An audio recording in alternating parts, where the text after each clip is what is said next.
I think it's time we blow this scene. Get everybody in the stuff together. Okay, 3, 2, 1, let's jam. Cazarrecompensas carismáticos que persiguen a prófugos peligrosos, naves espaciales que viajan por el sistema solar, una banda sonora salvaje, persecuciones frenéticas, artes marciales, robos, asaltos, traiciones, juerga, aventura y comedia. Y sin embargo...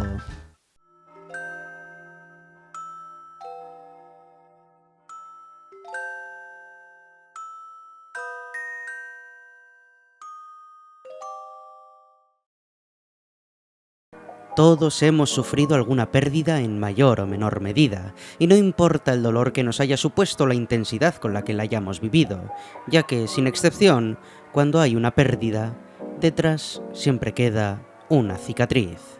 Cuando se habla de Cowboy Bebop, es imposible no hablar del pasado, de la nostalgia, del estancamiento, y sin embargo, hay algo que lo recoge todo, y que es para mí el tema que vertebra toda la obra: la pérdida.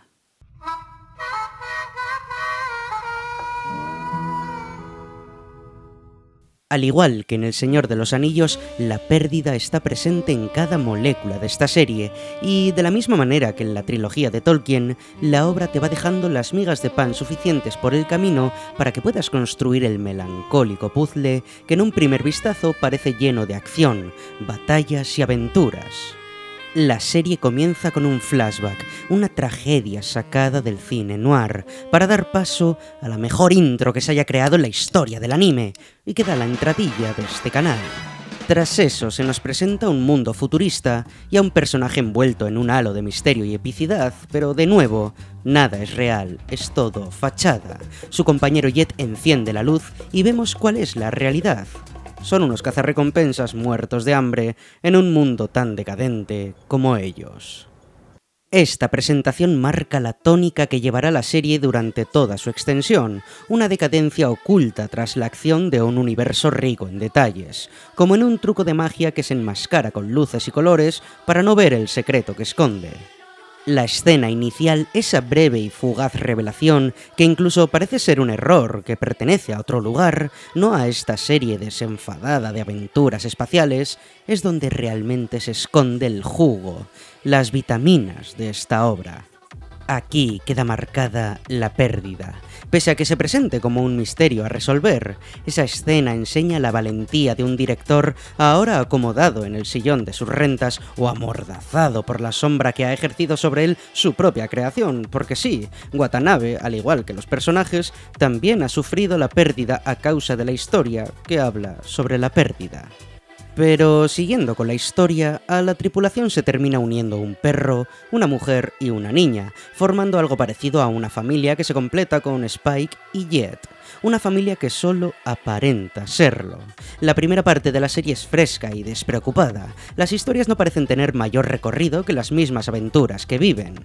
Sin embargo, todo aquí nos quiere engañar, desde los personajes hasta la banda sonora o el propio entorno. Todo nos quiere vender la idea de que nada anda mal, que aquí no hay nada más que aventura y diversión, pero esos destellos de lucidez, tanto de los personajes como de la banda sonora y el propio entorno, nos dicen lo contrario.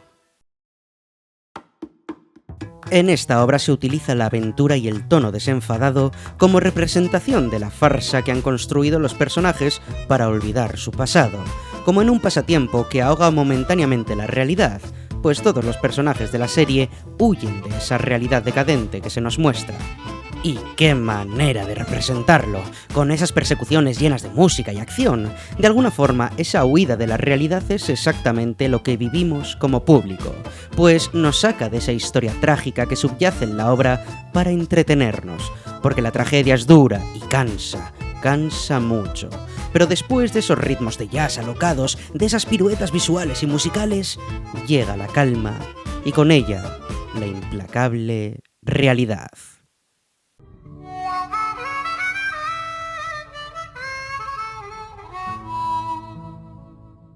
Muchos os preguntaréis, ok, lo de cowboy lo puedo llegar a entender. Son cazarrecompensas, western, cowboys, pero ¿y lo de bebop? En el título se esconde de nuevo esa pista oculta a plena vista, porque la parte de cowboy que se diría que es lo que parece estar más claro, es en realidad donde está el misterio. Y lo de Bebop, que es lo que llama la atención, se trata de la distracción. Porque el cowboy no es acción y aventura, sino soledad, pasado y pérdida. Porque hace referencia a ese héroe trágico que carga con sus recuerdos en un paraje gigantesco y solitario.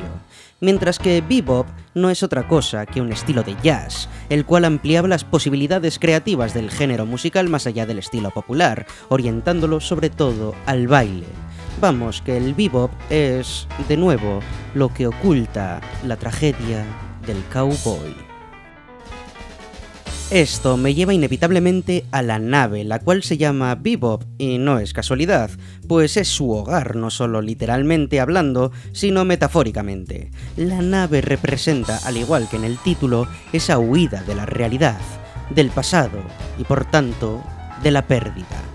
Se llama bebop porque hace referencia al género musical, un estilo libre y sin ataduras, una locura rítmica en la que se improvisa sin temor. Los personajes dentro del bebop se sienten libres, pues allí viven sus aventuras llenas de acción y frenetismo. Ese es el bebop que titula la serie, la locura exaltada que hace que los personajes no piensen en nada, que los capítulos mezclen toda clase de temáticas, géneros, canciones, como en una miscelánea explosiva que parece no tener sentido, pero es en ese sinsentido individual donde se encuentra su significado global, como en una canción de jazz, donde cada nota parece ir por libre, pero que alcanza su finalidad en su conjunto. Los integrantes de la nave son conscientes de eso, de la farsa a la que pertenecen, de esa canción cuyas notas parecen no tener sentido, pero que en su conjunto les muestra la trágica realidad, aunque intenten evitar pensar en ello. Y con el paso de los capítulos, el público también comienza a verlo.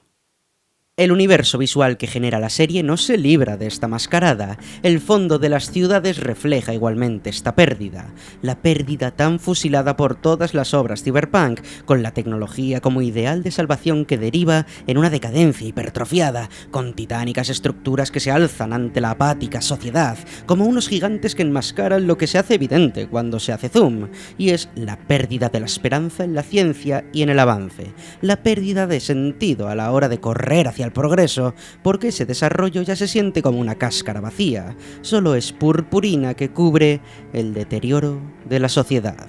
Pero por no detenerme demasiado en objetos que tienen claras referencias a la pérdida, ya sea el molinillo de Ed, que representa la libertad del único personaje que supera su conflicto, la famosa rosa que funciona como distracción narrativa, o la armónica del niño inmortal, que representa el conflicto sin resolver de Spike ante la idea del futuro, entre muchos otros, creo que pasaremos a los tres objetos que simbolizan la pérdida de manera más clara de los personajes más importantes.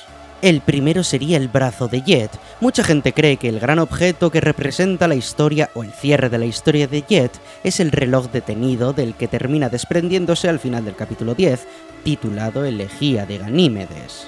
Pero la realidad es que, como tiende a hacer la serie, este objeto no es más que una distracción, y el que Jet se deshaga de él no es más que otra farsa, pues Jet no ha superado, como no superará, su conflicto, y por tanto, deshaciéndose del reloj detenido, no hace más que engañarse a sí mismo y de paso al espectador, pues el brazo de metal es el objeto que representa su verdadero conflicto. Cuando Faye le dice que con la tecnología actual sería muy fácil ponerle un brazo nuevo, Jet le responde que esa es su nave y que ese es su brazo, que se meta en sus asuntos. Es la representación de Jet y su negativa a cambiar. Porque el bebop es el lugar donde se aleja de su pérdida, y su brazo es la cicatriz que le dejó esa misma pérdida, una cicatriz que no quiere que desaparezca, pues es lo único que le ata a aquello que perdió, y deshacerse de él significaría aceptar que aquello que perdió nunca volverá. En el caso de Faye, el objeto que más representa su pérdida sería la cinta de vídeo, un objeto del que ella intenta huir durante todo el capítulo que la descubrimos, pues esas imágenes que no reconoce como propias son la evidencia de que no tiene identidad ni un hogar al que regresar. La cinta es la contraparte de Faye, una persona a la que le faltan los recuerdos y que los quiere recuperar para saber por qué es como es, porque necesita llenar un vacío de emociones, al contrario que la cinta, que tiene todos los recuerdos enlatados, sin emociones, una simple muestra de recuerdos objetivos. La cinta es la parte de Faye perdida, una parte que sin la propia Faye no tiene sentido, como un recuerdo imborrable que, sin ella, se encuentra falto de significado. Y por último, el gran objeto de Cowboy Bebop.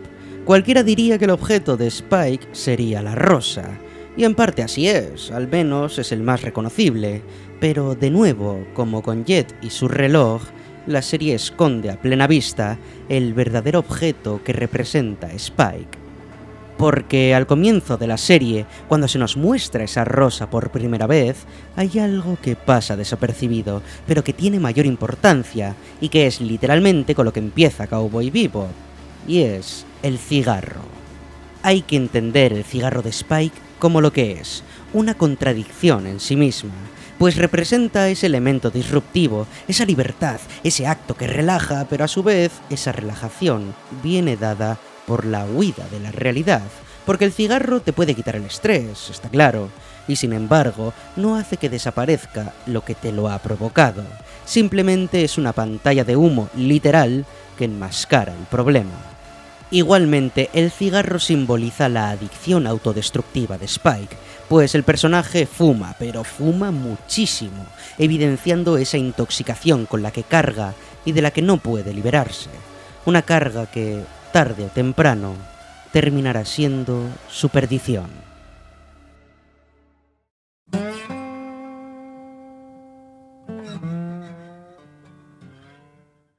Como decía al comenzar el vídeo, todos hemos perdido algo o a alguien en nuestras vidas, y toda pérdida deja detrás de sí una cicatriz.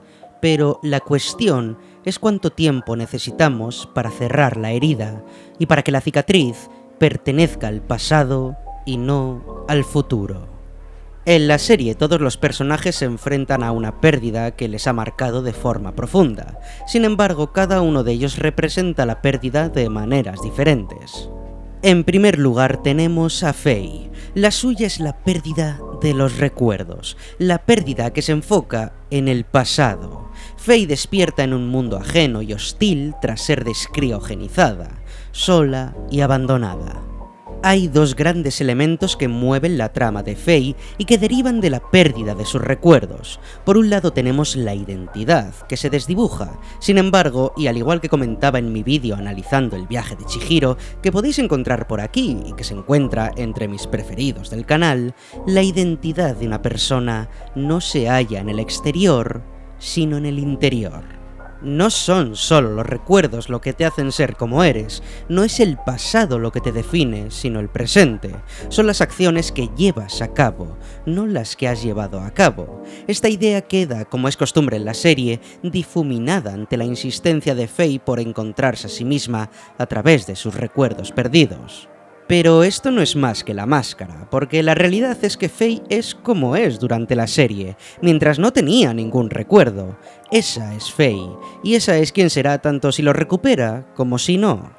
Y por otro lado tenemos el hogar, un tema recurrente en la historia del personaje. No encuentra el lugar al que pertenece hasta que finalmente, después de la que es una de las mejores escenas de la serie con Faye corriendo tras su yo del pasado, llegando a un hogar hace tiempo desaparecido, construyéndose una cama, es consciente de que su hogar es el Bebop.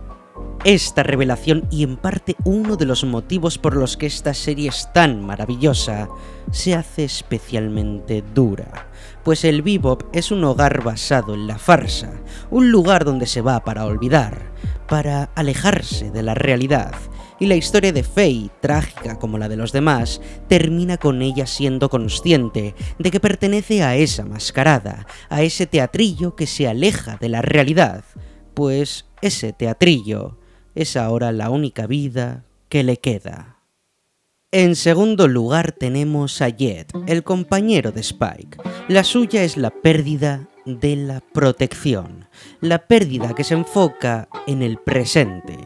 Toda la historia de Jet, tanto la de la mujer que desapareció como la de su compañero policía, tratan la idea de no poder proteger a sus seres queridos. En la serie, Jet aparece como el padre de todos ellos. Es el único personaje que se preocupa por los demás, o al menos el único que lo dice en alto. Es el responsable y el que intenta mantener a salvo a la tripulación.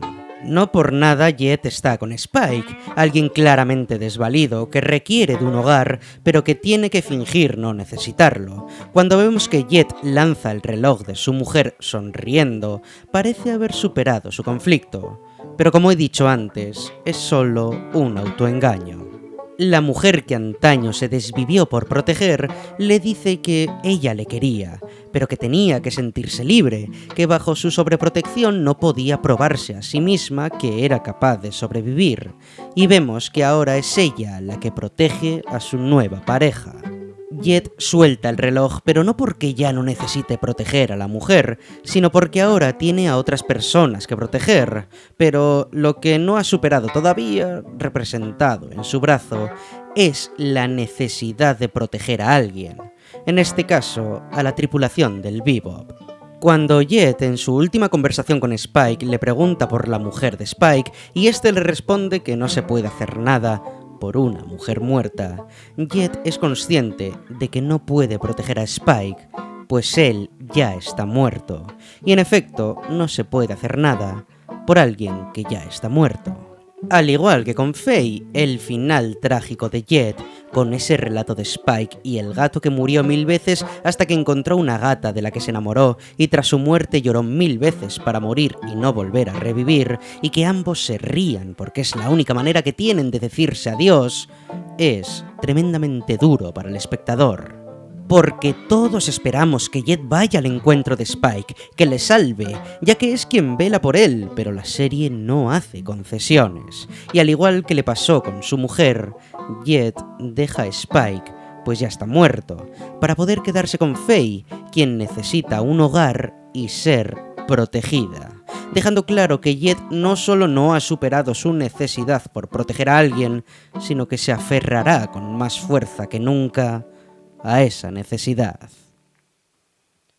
Y en tercer lugar tenemos a Spike. La suya es la pérdida de significado, la pérdida que se enfoca en el futuro. Y es que hay gente que cree que la historia de Spike va sobre el pasado y sin embargo, en mi opinión es todo lo contrario. La historia de Spike se enfoca en el futuro y más en concreto en la falta de futuro. Nuestro querido protagonista es presentado como un personaje pasota y apático, con un deje trágico pero muy desenfadado. Spike no siente ni padece, o quizás... ¡Julia! ¿Desde dónde transmite? Sí, Spike sí siente y padece, y posiblemente sea el que más lo haga de los tres personajes, como se ve en la escena que come huevos con Jet tras la partida de Aang, Ed y Faye, una de las más emotivas de la serie. Pero ha sentido y padecido con tanta intensidad por Julia que se ha quedado vacío. No puede ofrecer nada a nadie que no le recuerde a su futuro perdido. Al igual que nos encontramos en el primer capítulo, cuando la pareja que persigue termina asesinada y flotando en el espacio exterior. Porque sí, Spike tiene esos sentimientos en el pasado, como bien le dice a Faye en su despedida, cuando le explica que tiene un ojo artificial y que es con el que mira al pasado, pero tiene otro con el que mira al futuro. Un futuro que solo puede ser vivido con Julia, y cuando ella muere, Spike sabe que ha muerto también, porque él no vive en el pasado como la gente cree, ya que si fuese así se habría quedado en el Bebop, fingiendo en ese hogar basado en una realidad falsa, sino que vivía en el futuro, en un futuro idealizado, está claro, en un futuro que ahora sabe que jamás será, y cuando esa puerta se cierra del todo, él decide terminar con el mundo. Pues el mundo ya no tiene nada que ofrecerle. Algo que por otro lado en la serie se plantea como otra mentira que Spike se dice a sí mismo, pues el mundo sí tenía cosas que ofrecerle, ya que si se le ofreció una vez, podría volver a hacerlo, pero para ello debería sanar una herida que no ha cicatrizado, y que por desgracia nunca lo hará. Y así nuestro protagonista, con el ojo que miraba al pasado cerrado por la sangre, cae y se desploma, siendo el que aparentemente ha sido el único de todos ellos que ha conseguido liberarse, con esas palomas que toman el vuelo. Pero de nuevo la serie nos engaña, pues no solo no ha superado el conflicto, sino que se ha rendido ante él, porque sí, ya no ve el pasado, pero era el futuro de lo que trataba todo esto. Y por ese motivo, tras los créditos finales, vemos como una estrella se apaga y aparece Spike en el suelo, con la frase más demoledora de la serie, y que nos deja claro que ninguno de nuestros protagonistas ha conseguido superar su conflicto, que todo esto no ha sido más que una tragedia con un triste final, y sirviendo como advertencia tanto para los personajes como para el público. Vas a cargar con ese peso. Akira, una de las películas de animación más influyentes de la historia, es un viaje entre lo humano y lo divino, lo artificial y lo natural. Os invito a que veáis este vídeo en el que repasamos los motivos por los que sería una película profética que comprendió el pasado para descifrar el futuro.